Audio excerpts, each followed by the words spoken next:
Your welcome to M creative learning channel. यह एक educational channel है और सबको एजुकेट करना ही हमारा उद्देश्य है। चैनल को सब्सक्राइब करिए ताकि आपको सबसे पहले नोटिफिकेशंस मिलती रहें। यूट्यूब पर जाइए, वहाँ पर एम क्रिएटिव लर्निंग लिखिए जैसा कि मैंने किया है और सब्सक्राइब करिए, बेल आइकन को प्रेस करिए ताकि आपको सबसे पहले नोटिफिकेशन मिलते रहें। इस प्रकार का इंटरफेस लोगों को प्रेस करके देखिए। आज हम पढ़ाने जा रहे हैं फॉर्म्स ऑफ वर्ब्स। तो चलिए शुरू करते हैं वीडियो। इससे पहले वीडियो में मैंने आपको सिखाया था कि वर्ब क्या होती है, कैसे उसकी पहचान करते हैं। तो आज मैं आपको कुछ वर्ब बता रही हूँ जिनमें की मीनिंग भी दिया है और उसकी पास्ट टेंस फॉर्म भी है, पास्ट पार्टिसिपल फॉर्म भी है। और इन्हें कहते हैं फाइनाइट वर्ब्स। क्या कहते हैं इनको? Finite verbs. लिंकिंग वर्ब आपने पढ़ी थी, ऑक्सिलरी वर्ब आपने पढ़ी थी। तो फाइनाइट वर्ब्स होती है, नॉन फाइनाइट वर्ब्स होती हैं। जो फाइनाइट वर्ब्स होती हैं वो सेंटेंस में ज़्यादातर मेन वर्ब का काम करती हैं और जो पास्ट पार्टिसिपल होता है ये नॉन फाइनाइट में भी यूज़ होता है, लेकिन नॉन फाइनाइट वर्ब्स की हम बाद में चर्चा करेंगे। आज हम केवल फाइनाइट वर्ब्स की चर्चा कर रहे हैं। तो चलिए देखते हैं। देखो, किसी भी वर्ब की जो मेनली टेंस में यूज़ होने वाली वर्ब होती है, फॉर्म होती है, वो 3 फॉर्म्स होती हैं: प्रेजेंट, पास्ट और पास्ट पार्टिसिपल। प्रेजेंट का मतलब ये प्रेजेंट टेंस में यूज होती है, पास्ट का मतलब ये पास्ट टेंस में यूज की जाती है, और पास्ट पार्टिसिपल का मतलब होता है जहाँ काम हो चुका होता है उस जगह यूज होती है। इनके जब आप टेंसेस पढ़ेंगे थोरोली आपको इसकी जानकारी तब अच्छे से होगी, क्योंकि एग्जाम्पल दे के आपको समझाएंगे।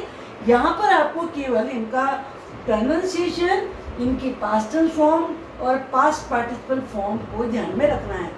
और दूसरी एक आपकी हेल्प के लिए बात ये है कि ये सारी वर्ब्स वो हैं वर्ब्स हैविंग नो ऑब्जेक्ट। उस दिन आपको बताया था कि क्या और किसको लगा के जो जवाब में आता है वो ट्रांजिटिव वर्ब्स होती हैं, और जिनमें कोई ऑब्जेक्ट होता ही नहीं है वो इंट्रांजिटिव वर्ब्स होती हैं। अब ये चूंकि सारी वर्ब हैं ही वो जिनमें ऑब्जेक्ट होगा ही नहीं, तो ये सभी की सभी कौन सी वर्ब हुई है? इंट्रांजिटिव। Intransitive verbs. ओके, तो चलिए शुरू करते हैं हम। आपको यहाँ पर ये है अवेक। अवेक का मतलब होता है जागना या जगाना। अवोक, अवोक। इसकी जो पास्ट पार्टिसिपल फॉर्म होती है वो अवेकन भी होती है। और ये है अराइज। क्या बोलेंगे इसे? अराइज। अराइज का मतलब होता है उठना, अरोज, अरिजन। बी का मतलब होता है होना। प्रेजेंट टेंस में इसका इज, आर, एम बन जाता है, और पास्ट में वॉज या वर बन जाता है, और जो पार्टिसिपल फॉर्म होती है वो बीन। ये हेल्पिंग वर्ब के रूप में यूज होती है। ज़्यादातर ये परफेक्ट टेंस में यूज होती है। बिकम का मतलब भी होना होता है। अब आप सोचेंगे इसका मतलब भी होना है, इसका मतलब भी होना है, फ़र्क क्या है? तो फ़र्क ये है कि इसकी मतलब निकलता है हूँ, था और थे, लेकिन इसको हम वहाँ यूज़ करेंगे जैसे हो गया। मैं एक एग्जांपल यहाँ पे आपको देती हूँ। He is angry, he was angry. वह एंग्री है, वह एंग्री था। लेकिन इसमें क्या हम यूज़ करेंगे कि जैसे मान लीजिए हमें प्रेजेंट में यूज़ करना है तो वो नाराज हो जाता है, वह गलत काम को देख के नाराज हो जाता है, तो तब हम बिकम्स यूज करेंगे। इसमें क्या निकल रहा है? वह नाराज है, यानी कि पहले से नाराज चला आ रहा है। इसमें क्या है कि जब कोई कंडीशन आती है तब नाराज होता है। He becomes angry to see the silly mistakes, बेवकूफ़ी वाली मिस्टेक देख के वो नाराज हो जाता है। अब यहाँ पर भी बिकेम, वह नाराज था तो ही वॉज एंग्री, लेकिन मैं नाराज हो गया, यानी कि कोई रीजन आया जिससे नाराज हो गया, तो तब हम लगाएंगे बिकेम। वर्क समझ में आ गया होगा। और इसकी थर्ड फॉर्म बिकम होती है। बहुत सारी वर्ब ऐसी मिलेंगी आपको जो प्रेजेंट फॉर्म में और पास्ट पार्टिसिपल फॉर्म में सेम रहती हैं। ऐसे ये कम, कम आना, केम, कम। ड्रीम सपना देखना, ड्रीम, ड्रीम्ड। फॉल गिरना, फेल, फॉलन। फाइट लड़ना, इसको प्रोनाउंसिएशन को देखिए, इसके इसमें GH साइलेंट रहता है, फाइट। और इसे फाउट ना पढ़े, ये फोर्ट होता है। क्या होता है ये? फोर्ट। Fight, fort, fort. ज़्यादातर जो ये वाली होती है इनकी जो हिंदी निकलती है वो आ वाली निकलती है। जैसे लड़ना, लड़ा, लड़ा। फ्रीज जमना, जमा। फ्रोज, फ्रोजन, जमा हुआ। गो जाना, वैंट गया, गॉन जा चुका। ग्रो उगना, ग्रीव उगा, ग्रोन उगा हुआ। लाई, देखो लाई को ध्यान से देखो, इसकी प्रेजेंट फॉर्म लाई, लाई है, स्पेलिंग बिल्कुल सेम है, लेकिन एक का मतलब लेटना होता है तो पास्ट टेंस में इसका मतलब ले हो जाता है, लेन। लेकिन इसका मतलब झूठ बोलना भी होता है, जैसे डोंट टेल लाइज आपने सुना ही होगा, तो पास्ट टेंस में लाइट और लाइट हो जाता है। चलिए अब हम इसके बाद डिस्कस करेंगे वो वर्ब जिनके में ऑब्जेक्ट लगता ही लगता है। अभी हमने जो वर्ब देखी थी वो थी जिनमें ऑब्जेक्ट नहीं आता, उनकी लिस्ट बहुत लंबी है। और अब हम डिस्कस कर रहे हैं वर्ब्स हैविंग एन ऑब्जेक्ट, इनकी लिस्ट भी काफ़ी लंबी है, सब यहाँ पे नहीं दी जा सकती। इस वीडियो के एंड में मैंने वो सारी वर्ब्स की लिस्ट लगा दी है, तो आप उनको ज़रूर वहाँ से देखिए कि कौन सी वर्ब की पास्ट टेंस फॉर्म और पास्ट पार्टिसिपल फॉर्म क्या होती है। क्योंकि वर्ब को याद किए बिना, वर्ब की टेंस फॉर्म को याद किए बिना आप टेंसेस सीख ही नहीं सकते। ये ऐसे ही है जैसे 1 से लेके आप 100 तक काउंटिंग याद किए बिना कभी मैथ्स कर ही नहीं सकते, तो इसलिए वर्ब जरूर याद करनी है। चलिए अब हम यहाँ पर कुछ एग्जाम्पल देते हैं उन वाली वर्ब्स के जिनमें ऑब्जेक्ट लगता है। वर्ब्स हैविंग एन ऑब्जेक्ट, इन वाली वर्ब को क्या कहते हैं? Transitive, transitive, transitive verbs. दोनों तरीके से ये ट्रांजिटिव वो वर्ब होती है जिनमें ऑब्जेक्ट लगता है, और जिस वर्ब में ऑब्जेक्ट लगता है उसे ट्रांजिटिव वर्ब कहते हैं। कैसे भी आप समझ लीजिए।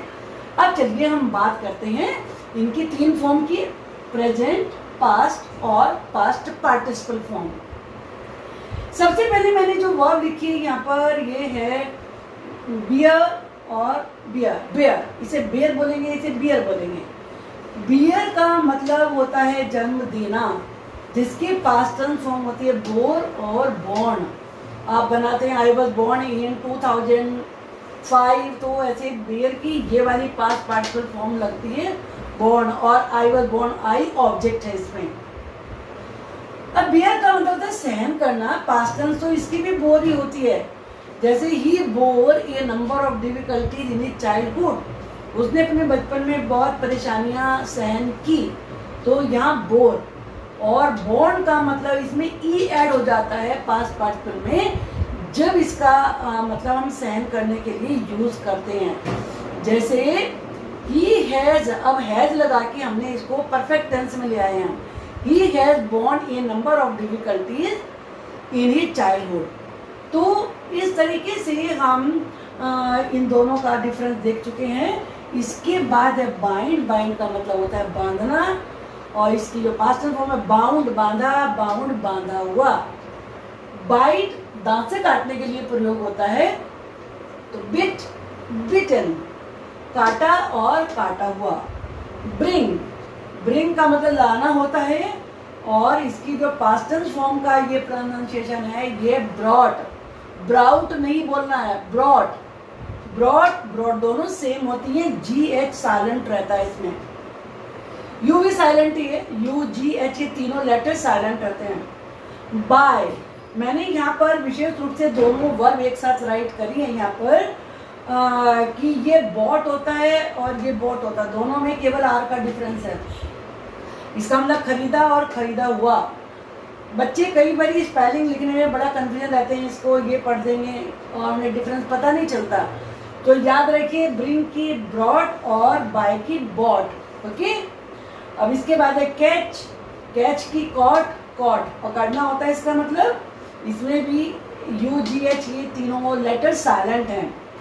कुछ वो वैसी भी होती हैं, वैसे एक अलग चैप्टर है कि जिसमें हम ऐसी वर्ब को सेग्रीगेट करें कि जिनमें ED लगता है, जिनमें जो इरेगुलर वर्ब होती है जिनमें कभी डबल T हो जाता है, कभी E लग जाता है, जैसे ये हैं।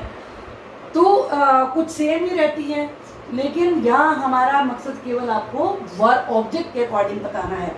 तो कट की कट तीनों में यही रहता है। इसका मतलब काटना होता है, नाइफ से काटिए, सीजर से काटिए। डिग का मतलब खोदना होता है। डग, डग आ की साउंड निकलती है यू की। ईट, एट, ईटन। अब इसके बाद इसका मतलब खाना होता है। मैंने ये भी जानबूझ के यहाँ पे इकट्ठे दोनों लिखी हैं। बच्चों को फर्क ही पता नहीं चलता कि खाना और खिलाना अलग अलग चीजें हैं। भाई खाते हम खुद हैं, हमने खाया, खिलाया हमने दूसरे को है। तो खिलाने की फीड होती है। जैसे मेरे फादर बर्ड्स को डेली दाना खिलाते हैं। My father feed the bird every day. तो या मैंने बेबी को खाना खिलाया, आई फैड द बेबी। तो फीड का मतलब खिलाना, और इसकी पास्ट टेंस फैड, फैड होती है, और इसकी ईट, एट, ईटन होती है। आई थिंक के डिफरेंस आप याद रखेंगे। फेल भी विशेष रूप से मैंने लिखी है इंटेंशनली यहाँ पर, क्योंकि अभी पहले वाले उसमें हमने देखा था फॉल की पास्ट टेंस फॉर्म फेल होती है, जिसका मतलब होता है गिरा। लेकिन फेल की past tense form failed, failed past particle form भी फैल्ड होती है, और इसका मतलब होता है पेड़ गिराना। जैसे कि आंधी ने बहुत सारे पेड़ों को गिरा दिया। The storm felled a number of trees. यानी कि पेड़ काट के गिराना या खुद गिर जाना, दोनों के लिए फेल यूज होता है। तो यहाँ ये कुछ एग्जांपल्स हमने आपको दिए थे जिनमें ऑब्जेक्ट लगता है। तो इसमें आप देख भी सकते हैं, मैंने बियर वाला तो आपको दिया था। बाइंड, बांधा। I bound all my books with a thread. Bit, he bit the apple. Bring, I brought some sweets from the market. मैं मार्केट से स्वीट्स लेके आया। बॉट, खरीदा। I bought a beautiful coat for me yesterday. तो यहाँ पे इसका मतलब खरीदा। कैच, पकड़ा। I caught the ball immediately. मैंने तुरंत ही बॉल पकड़ ली। तो ऐसे ये पास्ट टेंस में मीनिंग निकलेगा और ये प्रेजेंट में निकलेगा। अब नेक्स्ट वीडियो में आपको हम टेंसेस सिखाएंगे। प्रेजेंट टेंस में ये सारी यूज होंगी, तो तब तक आप इनको याद करिए, और जो लिस्ट मैं लगा रही हूँ उनको भी आपको याद करना है। अगर आप चैनल पर नए हैं तो चैनल को सब्सक्राइब करना नहीं भूलना है। Thank you for watching the video. See you again.